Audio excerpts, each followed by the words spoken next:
महत्त्वाची गोष्ट वाटते. त्याच्यामध्ये खूप थीम्स आहेत. आता माझ्या आधीच्या 2 वक्त्यांनी इतकं चांगलं विवेचन केलं आहे की त्याच्यामध्ये मी फार भर घालावी असं नाही, पण मला जे आतमध्ये जाऊन स्पर्शून गेलं, म्हणजे ज्याला काळीच हलवून सोडणं म्हणतात, ती ताराला साडी फेडता येत नाही आणि शेवटच्या घटकेपर्यंत पुकारत राहते ती आणि तिच्या मदतीला कोणी येत नाही. ती बुडून मरते. शेवटी राणीबाई बुडून मरते, चंदा बुडून मरते.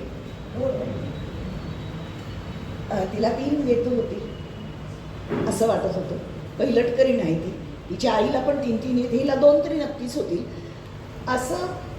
आणि मग त्यांचे पाण्यावरती तरंगणारे बुडून गेलेले मोठे मोठे डोळे, हे सगळं, ह्या सगळ्यामधून एक प्रतिमांची अखंड मालिका उभी राहते आपल्यासमोर. आणि प्रत्येक प्रतिमा ही एका विशिष्ट एका दुःखाचा धागा आहे आणि या सगळ्या धाग्यांनी विणलेलं असं हे उद्ध्वस्त झालेल्या आयुष्याचं चित्र आहे. तू कशा लिहिल्यास कविता मला माहिती, मला वाचताना त्या माझ्या डोळ्याचं पाणी कळत नव्हतं खरं म्हणजे.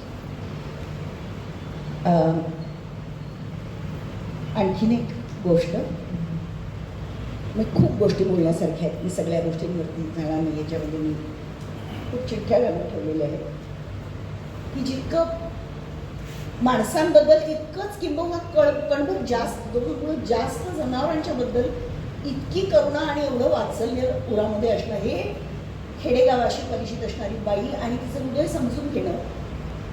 आणि हे फक्त बायकांचं नाही, म्हणजे त्या गावातले पुरुष आहेत ज्यांनी खूप आटापिटा केला लोकांना वाचवण्याचा आणि काही ना ते नाही वाचवू शकले, पण त्याच्या प्रतिमा सगळ्याच माणसांच्या ह्या पाठलाग करत राहतात.